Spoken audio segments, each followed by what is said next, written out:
Hello friends, मैं प्रशांत आप सबका आपके चहेते सेक्स एक सुखी जीवन का मंत्र डॉक्टर विजय दहीफले के साथ इस खास कार्यक्रम में तहे दिल से स्वागत करता हूं।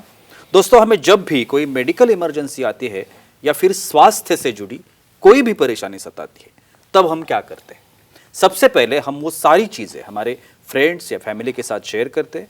पर दोस्तों, जब भी हमें कोई सेक्स से जुड़ी परेशानी सताती है, तब हम ऐसा नहीं कर पाते, क्योंकि इस बारे में बात करने में हम झिझकते हैं या फिर हमें शर्म आती है। पर दोस्तों, अब शर्माने की बिल्कुल ज़रूरत नहीं, क्योंकि डॉक्टर विजय दहीफले आपके सारे सेक्स से रिलेटेड सवालों के जवाब बहुत ही पॉजिटिव तरीके से देंगे। दोस्तों, शो को शुरुआत करते हैं, लेकिन शो को शुरुआत करने से पहले जानते हैं डॉक्टर विजय दहीफले इनके बारे में।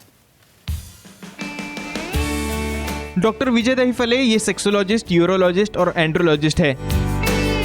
डॉक्टर के क्लिनिक औरंगाबाद, हैदराबाद, दिल्ली में द्वारका, पुणे, नवी मुंबई में नेरुल, दादर, अंधेरी, कल्याण, नासिक, अहमदाबाद और दुबई में है। डॉक्टर विजय दहीफले का भारत एवं अन्य देशों में कॉन्फ्रेंसेस और सेमिनार के लिए आना जाना रहता है, जिसमें डॉक्टर सेक्स रिलेटेड सलाह मशवरा करते रहते हैं। तो चलिए शो को शुरुआत करते हैं। डॉक्टर साहब हमारे साथ है। Sir, welcome to the show. नमस्ते सर, सेक्सुअल डिस्फंक्शन में हम बात कर रहे हैं और कमजोरी और सीमेंट टेस्ट के बारे में बहुत ही इंपॉर्टेंट सवाल और बहुत ही इंपॉर्टेंट टॉपिक है, जिसके बारे में बहुत जानकारी नहीं होती लोगों को। उसके बारे में हम लोग बात कर रहे हैं। तो धातु कलेक्ट करने के लिए अभी पहला सवाल ये आता है कि भाई ये कलेक्ट कैसे करते? तो कलेक्ट करने के लिए कोई अलग टाइप के कंडोम्स होते हैं क्या? या फिर रेगुलर कंडोम जो हम लोग यूज करते हैं वही करना है? क्या करना होता है? बेसिक सवाल है इसमें। यहाँ पे जो हमारी सीरीज चल रही है Prashant ji, sex education, sexual awareness और सेक्सुअल सेफ्टी, इसके अंतर्गत हम बहुत साइंटिफिक इन्फॉर्मेशन ले रहे हैं। भाई सीमेन क्या होता है, इसके फ़ायदे क्या है, कैसे कलेक्ट करना है, क्यों करते हैं, एक हमारी गाइडलाइन है, एक फ्रेम है, time, place, person, condition, culture, safety, consenting, अपना ओन और नॉन पार्टनर इसके साथ में आजमाना है। भाई जब बच्चा नहीं हो रहा है, शादी हो गई, 2 साल हो गए, तो उसके बाद पहली टेस्ट कौन सी करनी है? तो है सीमेन टेस्ट। भाई कलेक्ट कैसे करते हैं वो? तो भाई आपको लैब में जाके वहाँ पे मास्टरबेशन करके वो देना है, हस्तमिथुन करके। लेकिन कुछ लोगों को वहाँ पे डर के मारे होता ही नहीं, तो क्या करेंगे ऐसे वक्त? तो ऐसे वक्त वहाँ पे एक स्पेशल रूम रहती है जहाँ पे पार्टनर साथ में लाते हैं और वहाँ स्पेशल निरोधक कंडोम दिया जाता है, अपना रेगुलर वाला कंडोम नहीं जी। क्यों? क्योंकि उसके अंदर सामने आप कंडोम में देखोगे तो उसके अंदर एक वहाँ पे लिलिमेंट या कोई ऑइलमेंट या उसके अंदर ऑयल रहता है जो स्पर्मिसाइडल रहता है, स्पर्म को मार सकता है। या बहुत बार वहाँ पे टाइमिंग बनाने के लिए स्पेशल एनेस्थीसिया देने वाला कुछ एजेंट रहता है, वो स्पीड कम कर सकता है स्पर्म की। तो इनर्ट मटेरियल लैटेक्स का होता है, पॉलीयूरेथेन का होता है, जिसके अंदर कोई लुब्रिकेंट नहीं, कोई एजेंट नहीं, कोई ऑयल नहीं। तो ऐसे प्रकार का ही कंडोम दिया जाता है और वहाँ पे उसे कलेक्ट करके जो कंडोम में किसी भी प्रकार का केमिकल नहीं हो उसमें ही कलेक्ट करोगे तो ये सही रिपोर्ट आपको मिलेगा।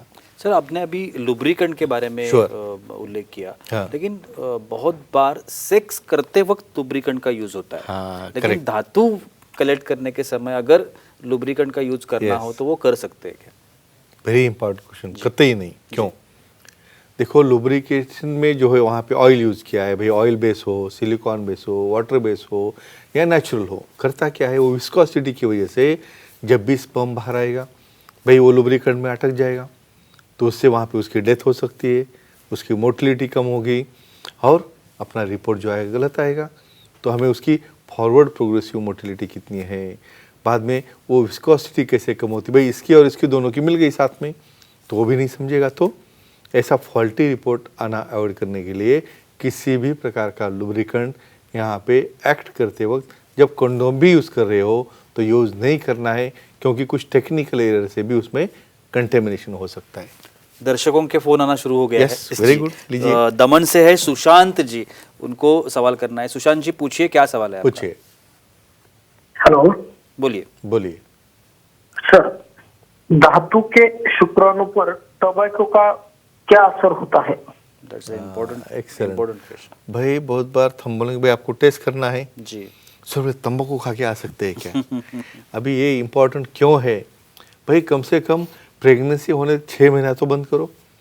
ये डायरेक्टली निकोटीन जो उसके अंदर है, इसमें अंदर कार्बन मोनोऑक्साइड है, इतने प्रकार के जो टॉक्सिन्स है वो स्पर्म के ऊपर डायरेक्ट एक्शन करते हैं, उसको मोटिलिटी कम करते हैं, बहुत बार डेड भी हो जाते हैं। तो किसी भी फॉर्म में तंबाकू आपको लेनी नहीं है, बहुत बार पूड़ी रहती है या बहुत बार उसको हम कुछ ऐसा एडिशनल कुछ एलिमेंट डाल के लेते हैं, तो टोबैको कतई वहाँ पे रिस्ट्रिक्टेड है, कॉन्ट्राइंडिकेटेड है, क्योंकि यही एक कारण है प्रेगनेंसी नहीं होने का। और रिपोर्ट तो कतई गलत रिपोर्ट आ जाएगा तो प्रोहिबिटेड है तंबाकू यहाँ पे। जी सर, अगला सवाल ये है कि जब हम टेस्ट करना चाहते हैं सीमेन की ओके। तब सेक्स होने के बाद कितना अंतर होना चाहिए, या फिर अगर कोई बोलता है कि 2 हफ्तों का अंतर होना चाहिए, correct. तो इट्स इम्पोर्टेंट है या फिर कैसे होता है? बहुत इम्पोर्टेंट है जी। देखो, जितनी रेगुलर सेक्सुअल एक्टिविटी करोगे, भले हफ्ते में तुम हो एक्टिविटी, जितना सीमेन बाहर आएगा भाई वो खाली हो रहा है और नई टीम आने के लिए आपके पास जगह है। भाई 2-2 हफ्ते आप नहीं कर रहे हो कॉन्टैक्ट, जमा हो गए, वहाँ पे क्या हो गया, डैम्पनिंग, यानी स्पर्म की क्वालिटी बदल गई, स्पर्म की मोटिलिटी बदल गई, इवन काउंट भी बदल जाता है। तो जब भी एक कपल को हम बुला रहे हैं तो डेफिनेटली उसे कहते हैं भाई 2-3 दिन पहले कांटेक्ट करो, उसके बाद में ही गैप देके आना है। और बताते नहीं अभी का अभी करना, ऐसा नहीं होता है, और 2-3 हफ्ते का गैप भी नहीं देना पड़ता है, क्योंकि उसकी मोटिलिटी, क्वालिटी, काउंट इसके ऊपर परिणाम करेगा और हमें रॉन्ग रिपोर्ट मिलेगा। तो कतई इतना 2 हफ्ते का गैप नहीं चाहिए। जी। और सर मेडिकेशंस अलग अलग कोई जो कॉजेस होते हैं उसके लिए हम लोग कोई अदर ट्रीटमेंट चल रही है उसकी, चलो हाँ। तो उसका असर होता है क्या टेस्ट पर? वेरी गुड, ये बहुत इंपॉर्टेंट सवाल है। कुछ लोगों को हार्मोन्स चालू रहते हैं। जी बिल्कुल। देखो, लॉस ऑफ लिबिडो है या भाई उसको इच्छा ही नहीं हो रही है, तो बहुत बार क्या होता है, ये पेशेंट्स लोगों को हार्मोनल थेरेपी रहती है। फॉर एग्जांपल उसे टेस्टोस्टेरोन चालू है, ये देखो ज़्यादा टेस्टोस्टेरोन भी हमारे ब्रेन को सप्रेस करता है, नेचुरल हार्मोन को सप्रेस करता है, फिर वो स्पर्म प्रोडक्शन नहीं होने देगा, वहाँ इनिबिशन में जाएगा। तो इस तरह के टेस्टोस्टेरोन हार्मोन है, इस तरह के हार्मोन यहाँ पे एक तो हमें बंद करना है कुछ दिन के लिए, और कोई हार्मोनल ट्रीटमेंट चालू होगी तो उसे भी हमें स्टॉप करना है, और उसी के बाद ही सीमेन टेस्ट रिपोर्ट करोगे तो नॉर्मल रिपोर्ट क्या है वो आपको मिल सकता है। जी सर, बहुत सारे लोगों को स्टीरॉइड्स भी शुरू होता है। Yes. तो ये स्टीरॉइड्स का असर होता है क्या धातु पर कोई? स्पेशली जिम में जाने वाले जो जी, लोग जी, हैं जी, उसमें बिल्कुल। भाई बॉडी बनाना है, उसके लिए मसल बनाओ, डोले शोले बनाओ, उसके लिए लगाते रहते हैं कॉन्स्टेंट स्टीरॉइड्स। अभी यहाँ पे तो डोले शोले आ गए, लेकिन यहाँ के नीचे के शोले चले गए, शुक्राणु ही निकलते नहीं है, शुक्राणु मर जाते हैं, हैंडीकैप होते हैं, उसका डीएनए अच्छा नहीं होता है। तो ऐसे केसेस में कतई स्टेरॉइड वहाँ पे शुरू नहीं रखना है। भाई हो गए तो उसे बहुत बार हमें गैप देना है, उसके बाद ही एनालिसिस करोगे तो आपको नॉर्मल रिपोर्ट मिलेगा। नहीं तो अननेसेसरी यहाँ पे स्पर्म अफेक्टेड है और उसके पार्टनर की टेस्ट होती जा रही है, भाई उसका लेप्रोस्कोपी हो रहा है, भाई उसका और क्या क्या हो रहा है पता नहीं। लेकिन यहाँ पे स्टॉप करो, स्टेरॉइड बंद करो, कुछ हार्मोन्स बंद करो, और उसके बाद ही सीमेन एनालिसिस करो, खुद के लिए और पार्टनर के लिए सही रहेगा। जी बिल्कुल। या काय झालं रे? झाला तर एकच प्रश्न आहे माझ्याकडे. रीनाचा नाही लागला तर मी नाही लावा, रीना अच्छा, जागी अच्छा, असते अच्छा. लाव. झालं, लागला ना? चल घ्या. आता एडिट करा नीट. हो हो हो. सर और एक हमारी फीमेल दर्शक है, Sure, वो sure. सवाल करना लेते चाहती है. माया जी है चंद्रपुर से, उनको सवाल पूछना है. बोलिए माया जी, क्या सवाल है आपका? प्रणाम सर। प्रणाम. प्रणाम, बोलिए. पार्टनर के धातु में इंफेक्शन हो तो उसका क्रॉस इंफेक्शन होता है क्या? क्या बात है, जी. यानी वेल रेड, यानी इन्हें भी अपने शो की वजह से अच्छी इन्फॉर्मेशन मिल रही है, वो इन्वॉल्व होते हैं और यही अपना इंस्पिरेशन है. बिल्कुल. भाई यहाँ पे पार्टनर आ गया भाई एक्ट करने के लिए, अभी उसको समझो कुछ कारणवश वहाँ पे इन्फेक्शन है और वो एक्ट कर रहा है अपने पार्टनर के साथ.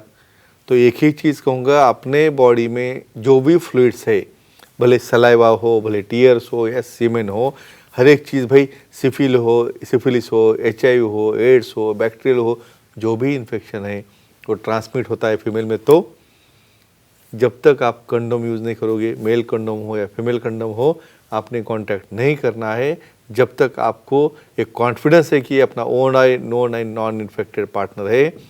तो एक ही कहूँगा फ्रेंड्स, प्रोटेक्शन यूज़ करना सबसे बड़ी सेफ्टी है, क्योंकि किसे क्या इन्फेक्शन होगा हमें पता नहीं है.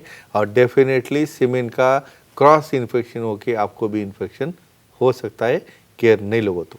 सर बहुत सारे लोग हैं जिनको ओपिएट्स या फिर मेरिजुना Yes, जैसे yes, yes, कुछ drugs आदत है, रहती है, हाँ, drugs आदत की। रहती है, Yeah. तो ये आदत का धातु काउंट पर कुछ असर होता है क्या? डेफिनेटली जी भाई, ओपिएट्स है, नारकोटिक्स है और इस तरह के मेरिजुना जैसे कुछ ड्रग्स है, क्या करते हैं डायरेक्टली उसकी एक्शन होती है टेस्टोस्टेरोन के ऊपर।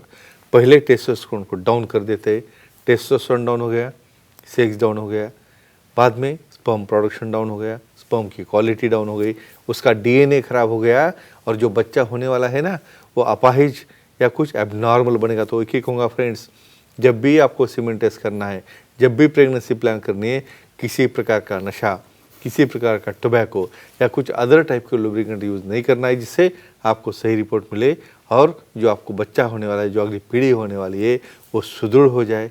कम से कम उसके लिए तो अपने एडिक्शन कम करो और निजी लाइफ एंजॉय करो। Thank you so much sir, Yeah. आपने आज भी बहुत ही अच्छी जानकारी दी, लेकिन वक्त की पाबंदी है, हमें यहाँ पे रुकना पड़ेगा। लेकिन आप अगर डॉक्टर साहब से बात करना चाहते हैं, सलाह लेना चाहते हैं, उनसे मिलना चाहते हैं, तो स्क्रीन पर डॉक्टर साहब के नंबर दिए गए हैं, सेंटर्स के नाम हैं और सर का ईमेल आईडी भी दिया गया है, उस पर आप अपॉइंटमेंट ले सकते हो और बहुत ही पॉजिटिव तरीके से अपनी हर एक समस्या का समाधान भी पा सकते हैं।